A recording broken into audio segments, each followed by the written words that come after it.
بسم اللہ الرحمن الرحیم۔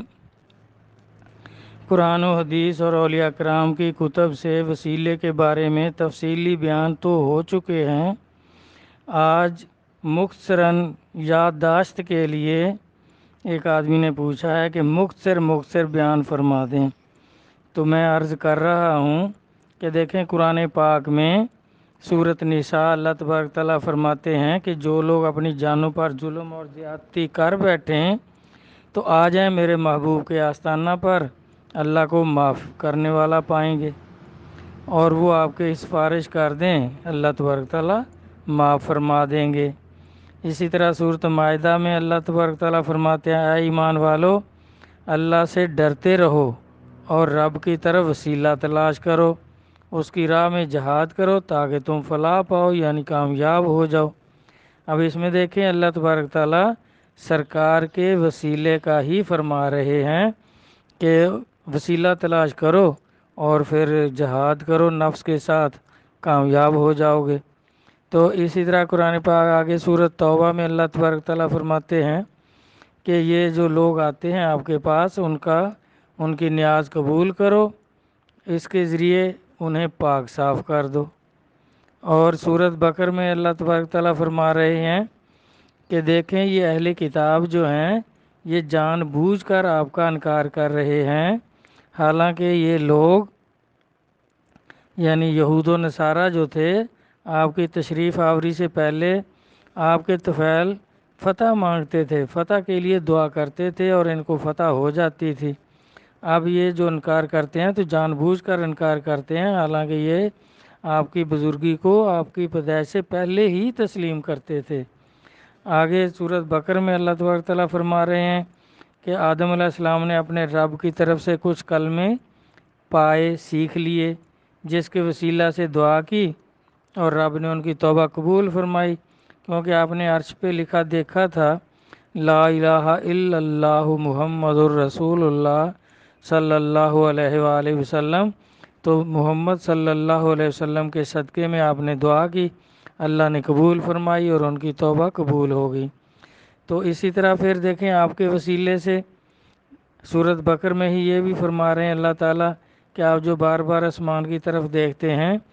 تو میں نے آپ کو آپ چاہتے یہی ہیں کہ ہمارا قبلہ جو ہے بیت المقدس نہ ہو، میری امت کا قبلہ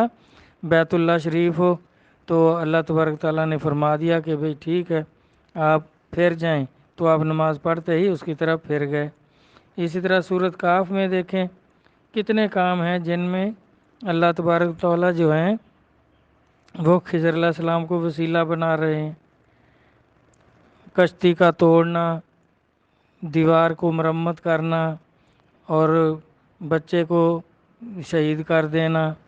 تو یہ کتنے کام ہیں، حالانکہ یہ تو اللہ بھی کر سکتے ہیں، اللہ تو سب کچھ کر سکتے ہیں، اللہ کل شیء قدیر، ہر چیز پہ قادر ہیں،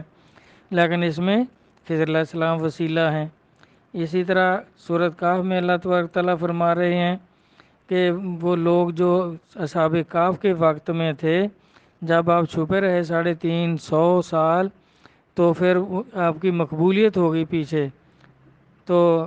پھر وہ ڈر رہے تھے کہ پتہ نہیں ابھی بھی کون سا کوئی ظالم بادشاہ نہ ہو، ہم باہر جائیں غار سے تو وہ پھر ہمیں گرفتار نہ کرے یا سزا نہ دے۔ تو ان لوگوں نے کہا کہ وہ اصحاب کہف کو تو تلاش کر رہے ہیں اور ان کے نام پر مسجدیں بناتے ہیں کہ قبول ہوں گی، ہماری نمازیں قبول ہوں گی ان کے وسیلے سے۔ آگے سورہ یوسف میں دیکھیں ہر جگہ غور فرمائیں، اللہ تبارک تعالیٰ کوئی کام ڈائریکٹ نہیں کر رہے، ہر کام وسیلے سے، نبیوں اور ولیوں کے وسیلے سے ہی سب کام ہو رہے ہیں، اور اللہ تبارک تعالیٰ اس سے راضی ہو رہے ہیں، خفا نہیں ہو رہے۔ جس طرح دیکھیں یوسف علیہ السلام نے اپنے بھائیوں سے فرمایا کہ میری قمیص لے جاؤ اور میرے والد ماجد کے منہ پر ڈال دو، ان کی آنکھیں بینا ہو جائیں گی۔ آپ قمیص کو وسیلہ بنا رہے ہیں کہ نبیوں اور ولیوں کے جسم کے تبرک جو ہیں ان سے بھی فائدے حاصل ہوتے ہیں، برکتیں حاصل ہوتی ہیں، اور یعقوب علیہ السلام کو صحت ہو گئی، ان کی بینائی صحیح ہو گئی، اور آپ کو پھر بینائی کے ساتھ لے کر آئے یوسف علیہ السلام کے پاس۔ اس طرح آگے دیکھیں اللہ تبارک تعالیٰ انجیر، زیتون، طور سینا، یہاں موسیٰ علیہ السلام ہم کلام ہوتے تھے اور اس امانت والے شہر یعنی مکہ شریف کی قسمیں کھا رہے ہیں مخلوق کو ان کی برکت جتانے کے لیے کہ بھئی یہ بہت بابرکت چیزیں ہیں، اب ان بابرکت چیزوں سے تم وسیلہ اختیار کرو، جیسے صفا مروہ ہے مکہ شریف میں، خانہ کعبہ ہے مکہ شریف میں، اور آب زمزم ہے، تو یہ سب کیا ہے؟ یہ بی بی حاضرہ کی کہ طفیل ان کی جو صحیح ہے اس سے برکت ہے، اور یہاں لوگوں کے گناہ معاف ہوتے ہیں۔ آگے سورۃ بقر میں دیکھیں اللہ تبارک تعالیٰ فرما رہے ہیں کہ طالوت کی بادشاہت کی دلیل یہ ہے کہ ان کے پاس تابوت سکینہ آئے گا جس میں نبیوں کے تبرکات تھے۔ اب تابوت سکینہ بھی کوئی اللہ تو نہیں ہے، اس کے وسیلے سے اس وقت یہ لوگ جو تھے ان کے پاس یہ دلیل تھی کہ جس کے پاس وہ تابوت سکینہ آ جاتا تھا اس کی حکومت ہو جاتی تھی، دوسرے کی حکومت ختم ہو جاتی تھی۔ آپ سورۃ آل عمران میں دیکھیں عیسیٰ علیہ السلام پرندے بنانا، مخلوق بنانا، یہ سب تکوینی کام جو ہیں یہ تو اللہ تبارک تعالیٰ کے ہیں کہ مخلوق پیدا کر دینا۔ اب عیسیٰ علیہ السلام بھی سورۃ آل عمران میں دیکھیں عیسیٰ علیہ السلام نے فرمایا میں مٹی سے پرندے کا بت بناتا ہوں، پھر اس پر پھونک مارتا ہوں تو وہ اللہ کے حکم سے زندہ پرندہ بن جاتا ہے۔ تو اب اس کا زندہ ہونا یہ اس کو کہتے ہیں قوت تصرف، قوت ارادی، کہ نبی بھی اللہ کی طرح جو ارادہ کرتے ہیں وہ ہو جاتا ہے، اس کو تصرف کہتے ہیں۔ یہ خضر علیہ السلام نے بھی جو اس بچے کو قتل کیا تھا تو اس کے دیکھیں آپ نے کیا چھری سے قتل کیا تھا یا تلوار سے قتل کیا تھا؟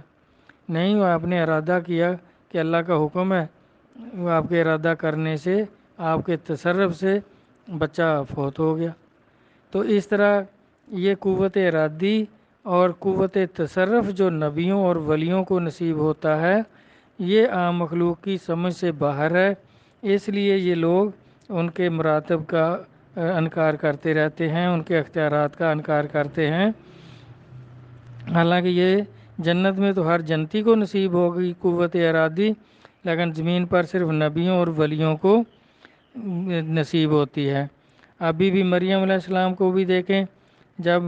عیسیٰ علیہ السلام کی بشارت دی تو جبرائیل علیہ السلام وسیلہ بنے کہ آپ کو بشارت دے رہے ہیں کہ نیک بیٹا ہوگا تو آپ گھبرا رہی ہیں، تو انہوں نے کہا گھبراؤ نہیں، میں تو فرشتہ ہوں۔ اسی طرح پھر دیکھیں سامری نے سورۃ طٰہٰ، اس میں اللہ تبارک تعالیٰ فرما رہے ہیں کہ سامری نے کیا کیا تھا، جبرائیل علیہ السلام کی گھوڑی کے پاؤں سے جو مٹی تھی پاؤں کے نیچے سے مٹی کی ایک مٹھی لے لی تھی، اور وہ جب اس نے سونے کا بچڑا بنایا تو اس کے منہ میں ڈالی تو وہ بولنے لگ گیا، زندہ ہو گیا۔ تو اس طرح دیکھیں اب وہاں مٹی جو ہے جبرائیل علیہ السلام کے گھوڑی کے پاؤں کی مٹی وسیلہ ہے، اس سے یہ کام ہو رہا ہے۔ اور اس طرح بے شمار واقعات ہیں۔ تو آپ سورۃ آل عمران میں دیکھیں حضرت بی بی مریم کو بے موسم کا پھل کھاتے دیکھ کر زکریا علیہ السلام نے بی بی مریم علیہ السلام کے پاس کھڑے ہو کر فرزند کے لیے دعا مانگی، اللہ نے قبول کی، کیونکہ ان کے پاس کھڑے ہونے سے بی مریم کا وسیلہ انہوں نے ٹھہرایا کہ یہ ان کو بے موسم کا پھل اللہ دے سکتا ہے تو مجھے بھی بڑھاپے میں اولاد دے سکتا ہے۔ تو بی مریم کے پاس کھڑے ہو کر دعا کی اور اللہ نے قبول فرمائی، اور یحییٰ علیہ السلام پیدا ہوئے۔ پھر سورۃ کہف میں دیکھیں سکندر ذوالقرنین کہہ رہے ہیں کہ تم طاقت سے میری مدد کرو، اللہ کے دوستوں کا غیر اللہ سے مدد مانگنے کا ثبوت مل رہا ہے۔ اب دیکھیں سکندر ذوالقرنین اللہ کے ولی ہیں، تو وہ یاجوج ماجوج کو بند کرنے کے لیے اس قوم کو کہہ رہے ہیں کہ میری مدد کرو، لوہے کی پلیٹیں لاؤ، میں اس کو بند کر دوں گا، پھر یہ نہیں کھلے گا جب تک اللہ تبارک تعالیٰ چاہیں گے۔ تو انہوں نے وہاں لوہے کی دیوار بنا دی جو آج تک قائم ہے، اور یاجوج ماجوج وہاں سے نہیں نکل سکے۔ تو اسی طرح آگے سورۃ طٰہٰ میں اللہ تبارک تعالیٰ فرما رہے ہیں موسیٰ علیہ السلام عرض کر رہے ہیں کہ اے باری تعالیٰ میرے گھر والوں میں سے میرا ایک وزیر کر دے۔ وہ کون؟ میرا بھائی ہارون علیہ السلام، اس سے میری کمر مضبوط کر۔ اب دیکھیں موسیٰ علیہ السلام اللہ سے مدد نہیں مانگ رہے اور عرض کر رہے ہیں کہ میرے بھائی کو میرا مددگار بنا دو، وہ میری مدد کرے۔ پھر آگے دیکھیں سورۃ محمد صلی اللہ علیہ وسلم، اس میں اللہ تبارک تعالیٰ فرما رہے ہیں آیت نمبر 7 میں کہ تم اللہ کے دین کی مدد کرو گے، اگر تم اللہ کے دین کی مدد کرو گے تو اللہ تمہاری مدد کرے گا۔ یعنی آدمیوں سے، مخلوق سے کہہ رہے ہیں کہ تم اللہ کے دین کی مدد کرو۔ اب اللہ بھی لوگوں سے مدد مانگ رہے ہیں، اپنے دین کی مدد کا کہہ رہے ہیں۔ اسی طرح سورۃ آل عمران آیت نمبر 52 میں بولا، عیسیٰ علیہ السلام نے کہا کہ اللہ کی طرح میری مدد کون کرے گا؟ تو حواریوں نے کہا کہ ہم دین خدا کے مددگار ہیں آپ کے۔ تو دیکھیں عیسیٰ علیہ السلام بھی لوگوں کو کہہ رہے ہیں کہ میری مدد کون کرے گا، یہ نہیں فرما رہے کہ اللہ میری مدد کرے۔ تو اس طرح نبیوں سے، ولیوں سے مدد مانگنا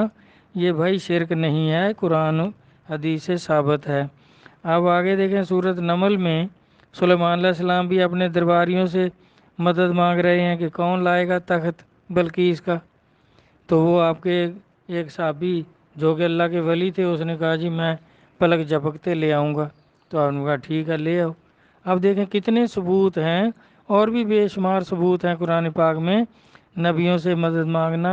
نبیوں کا ایک دوسرے سے مدد مانگنا، امت سے مدد مانگنا، عام لوگوں کو مدد کا کہنا، تو یہ سب ثابت ہے، اس سے وسیلہ ثابت ہوتا ہے، یہ کوئی شرک نہیں ہے۔ آگے حدیث مبارکہ میں بھی دیکھیں، یہ مشکوٰہ شریف میں نبی علیہ الصلوۃ والسلام فرما رہے ہیں کہ 40 ابدال ہوتے ہیں جن کے وسیلے سے بارش ہوتی ہے، دشمنوں پر فتح حاصل ہوتی ہے اور شام والوں سے عذاب دور ہوتا ہے۔ تو آپ دیکھیں یہ جو ہیں ابدال اللہ کے ولی ہیں، ان کے وسیلے سے یہ سب کام ہو رہے ہیں۔ تو دوسری حدیث پاک ہے کہ بھئی ایک دفعہ مدینہ شریف میں بارش بند ہو گئی کہ کافی وقت بارش نہیں ہوئی، تو لوگوں نے اماں عائشہ سے عرض کیا، تو آپ نے فرمایا نبی علیہ الصلوۃ والسلام کی چھت سے روشن دان کھول دو، قبر منور کا اور عثمان کے درمیان چھت حائل نہ رہے،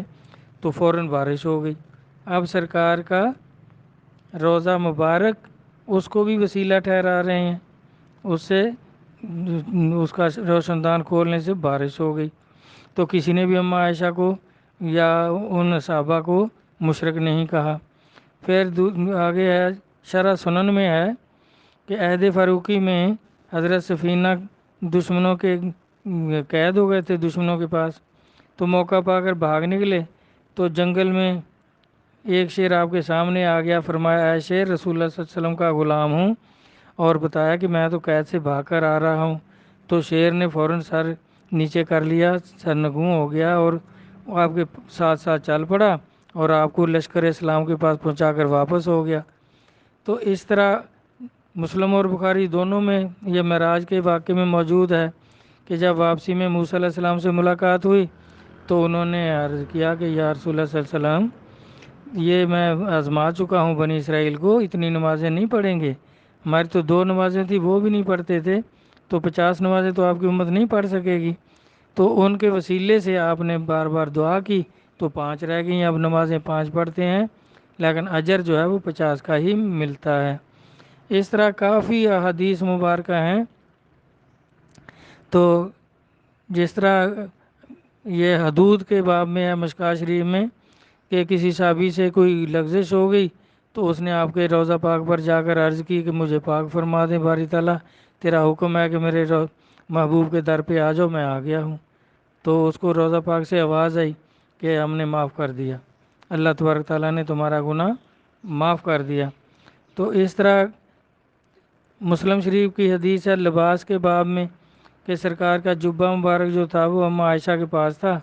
تو ان کے وصال کے بعد حضرت اسماء نے لے لیا، تو اس سے وہ کیا کرتے تھے کہ جب کوئی مدینہ میں بیمار ہو جاتا تو اس کو دھو کر پلا دیتے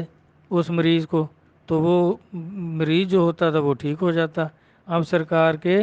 کرتا مبارک سے اس کے وسیلے سے شفا حاصل کر رہے ہیں۔ تو اس طرح بھائی بے شمار چیزیں ہیں کہ نبی علیہ الصلوۃ والسلام نے ایک دفعہ ایک مشک کے منہ سے منہ لگا کر پانی پی لیا تو اس سے بھی صحابیہ عورتیں جو تھیں شفا حاصل کرتے تھے۔ پھر نبی پاک صلی اللہ علیہ وسلم نے فرمایا کہ ایک زمانہ آئے گا تو لوگ پوچھیں گے کہ تم میں کوئی صحابی رسول ہیں؟ جواب ملے گا ہاں ہیں، تو اس کے وسیلے سے اس کی برکت سے لوگ فتح حاصل کریں گے، فتح کی دعا کریں گے، اللہ قبول کریں گے، ان کو فتح ہوا کرے گی۔ تو اس طرح نبی پاک صلی اللہ علیہ وسلم نے فرمایا کہ قیامت میں بھی یہ لوگ شفاعت کریں گے، انبیاء، اولیاء اور شہید، ان کے وسیلے سے نجات ہوگی۔ اور پھر آپ نے فرمایا کہ ایک بہت بڑے قبیلے کا نام لیا کہ جتنے ان کے لوگ ہیں اتنے مسلمانوں کی بخشش کا وسیلہ حضرت خواجہ ویس کرنی بنیں گے، وہ دعا کریں گے اور اللہ تبارک تعالیٰ معاف فرما دیں گے۔ اب اس طرح دیکھیں کتنی اور حدیثیں بھی ہیں۔ اب موسیٰ بن نصیر جرنیل ہیں جنہوں نے افریقہ فتح کیا، اب بحر ظلمات میں انہوں نے گھوڑے دوڑا دیے اور بولا کہ ہم حضرت محمد صلی اللہ علیہ وسلم کے سپاہی ہیں،